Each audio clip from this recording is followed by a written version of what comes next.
berada dekatmu, kaulah jawaban hidupku.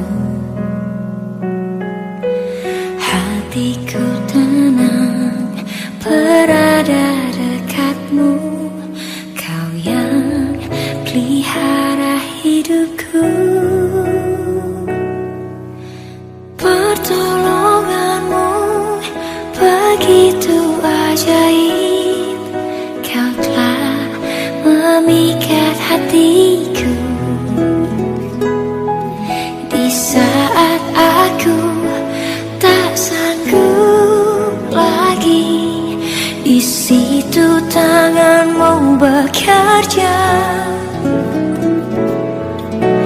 Pertolonganmu begitu ajaib, kau telah memikat hatiku. Kini mataku tertuju padamu, ku rasakan kasih-Mu, Tuhan. Selamat pagi saudara-saudaraku yang dikasihi Tuhan. Puji Tuhan. Sapaan teduh pagi ini berupa pengharapan Nabi Yeremia melalui permohonan dalam doa. Sebelum kita membaca dan merenungkan sabda Tuhan, kita satu dalam doa. Terima kasih ya Bapa atas kesempatan indah di pagi hari ini. Dimungkinkan semata hanya oleh belas kasihan Tuhan. Biarlah kinerja dan karya sepanjang hari ini menampilkan dasar harap kepadamu ya Allah. Karenanya firman Tuhan menjadi pelita bagi kaki kami dan terang bagi jalan kami. Berfirmanlah ya Bapa, karena kami sedia mendengarkannya. Dalam nama Tuhan Yesus kami berdoa. Amin. Firman Tuhan yang menjadi perenungan kita di pagi ini dari Yeremia 14 ayat 21. Janganlah engkau menapik kami oleh karena namamu, dan janganlah engkau menghinakan takhta kemuliaanmu. Ingatlah perjanjianmu dengan kami, janganlah membatalkannya. Tema yang saya pakai, Allah sumber air hidup. Atau kalau dulu dalam pelajaran agama, lau kegeluhan. Saudara-saudaraku, dunia di mana Yeremia hidup adalah dunia yang penuh peperangan. Yeremia yang masih muda diutus Tuhan tidak hanya menyampaikan nubuat dengan kata-kata, tapi juga dengan tindakan yang nyata. Dengan demikian, orang-orang Israel mengerti dengan benar apa yang ingin Tuhan katakan kepada mereka di tengah-tengah kondisi yang tidak baik-baik saja. Yeremia memperkenalkan Tuhan sebagai penghukum, tetapi juga sebagai pengampun. Saudara-saudaraku, khusus pasal 14 yang menjadi bahan sapaan teduh kita pagi ini bicara musim kering atau biasa juga disebut musim kemarau. Satu kondisi di mana kurun waktu jumlah curahnya hujan sangat sedikit, bahkan sama sekali tidak ada hujan. Biasanya orang tidak akan mengharapkan musim kemarau yang berkepanjangan. Karena apa? Kering. Itu dampaknya. Sebaliknya saudara-saudaraku, merindukan hujan yang cukup sepanjang tahun.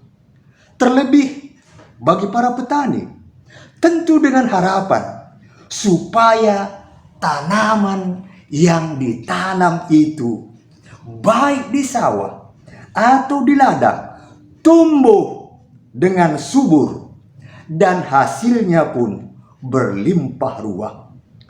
Saudara-saudaraku,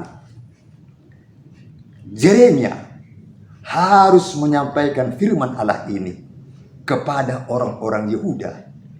Orang-orang Yehuda berduka cita mendengar kabar buruk musim kemarau ini. Kekeringan melanda seluruh negeri. Bahkan mata air, sungai dan sumur-sumur mengering.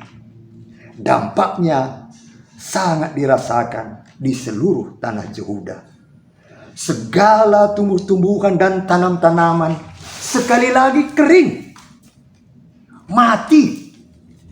Bahkan segala binatang, piaraan, kambing, domba, kelaparan, kehausan. Demikian orang-orang Yehuda, baik rakyat kecil maupun para pembesar, sangat menderita kekurangan air. Penderitaan ini seolah-olah tanpa akhir. Tuhan memberikan hukuman kepada umat yang sangat dikasihinya. Bukan tanpa alasan, saudara-saudaraku. Karena umatnya tegar tengkuk, lupa akan berkat Tuhan yang melimpah, lupa akan kasih setia Tuhan yang luar biasa, lupa akan penyertaan dan pembelaan Tuhan yang ajaib. Mereka telah membuat hati Tuhan berduka. Puncaknya, Tuhan berbicara pada ayat 11 dan 12. Janganlah engkau berdoa untuk kebaikan bangsa ini. Sekalipun mereka berpuasa, aku tidak akan mendengarkan seruan mereka. Sekalipun mereka mempersembahkan korban bakaran dan korban sajian, aku tidak akan berkenan kepada mereka. Melainkan aku akan menghabiskan mereka dengan perang, dengan kelaparan, dengan penyakit sampar. Saudara-saudaraku, dalam kondisi seperti inilah Yeremia ibarat seorang anak yang tidak harus berhenti meminta kepada orang tua mereka yang mengatakan tidak. Ketika Bapa di sorga mengatakan tidak, maka Yeremia tidak lekas berhenti berdoa. Doa Yeremia ditolak, bahkan dilarang Allah.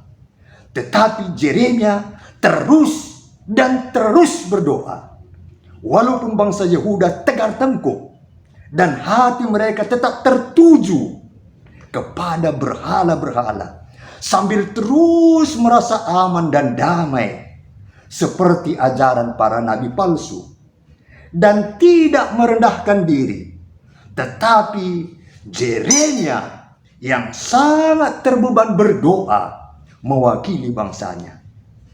Bagi Allah, inilah saatnya untuk mendisiplinkan Yehuda. Tetapi Yeremia tidak berhenti mendoakan bangsanya. Saudara-saudaraku, mungkin kita juga sedang mengalami musim kering. Artinya sedang bergumul menantikan jawaban Tuhan. Lewat sapaan teduh pagi hari ini, sosok Yeremia menjadi idola kita. Jangan pernah berhenti berdoa. Dan jangan menunggu Allah sampai mendisiplinkan kita dengan tidak mengindahkan doa-doa kita. Teruslah berdoa sambil menghayati waktunya Tuhan. Waktu yang indah atau indah pada waktunya. Kesempatan ini kita manfaatkan untuk merendahkan diri dan mengakui salah dosa kita, serta dengan sungguh-sungguh memohon pertolongan. Seperti Yeremia memperkenalkan Tuhan sebagai penghukum. Ingat saudara-saudaraku, Yeremia juga memperkenalkan Allah itu sebagai pengampun. Itulah tema kita. Allah, sumber air hidup. Apa artinya? Allah mengampuni salah dosa bagi orang yang memohon pengampunan. Hiduplah dalam damai sejahtera Allah. Allah lah satu-satunya pemelihara yang sempurna, yang mampu memenuhi segala kebutuhan kita. Muliakan Allah sepandang hidup kita. Soli Deo Gloria. Kaciwer melkat tupung perudan, tapi rabu-abu tupung perlego. Kelegon manjuda, pedire iluh nakta bagi udan. Tapi pertoton Jeremia bagi anak silakal megogo. Mari kita berdoa. Terima kasih ya Bapa atas firman-Mu yang mengingatkan kami untuk mendisiplinkan kami saat tidak fokus memuliakan Tuhan. Bapa, saat ini secara khusus kami mendoakan GBKP Runggun Pontianak, Pos PI Sintang, Sekado, dan Singkawang. Kami doakan Pendeta Melda Brutarigan beserta keluarga, Pertua Diaken Emeritus beserta keluarga, pengurus PJJ, pengurus kategorial bersama keluarga, pelayan KKR, vikaris. Kami doakan jemaat GBKP dimanapun berada, bahkan setiap orang yang setia mengikuti sapaan teduh ini. Biarlah jikalau ada yang sakit Tuhan sembuhkan. Tuhan juga memberkati persiapan Natal tahun ini. Pemulihkanlah dampak bencana gempa di Cianjur. Di dalam nama Tuhan Yesus yang telah mengajar kami berdoa. Bapa kami yang di sorga, dikuduskanlah namamu, datanglah kerajaanmu, jadilah kehendak-Mu di bumi seperti di sorga. Berikanlah kami pada hari ini makanan kami yang secukupnya, dan ampunilah kami akan kesalahan kami, seperti kami juga mengampuni orang yang bersalah kepada kami. Dan janganlah membawa kami ke dalam pencobaan, tetapi lepaskanlah kami daripada yang jahat. Karena Engkaulah yang mempunyai kerajaan dan kuasa dan kemuliaan sampai selama-lamanya. Amin. Salam sehat, damai di hati, mejuah-juah kita kerina.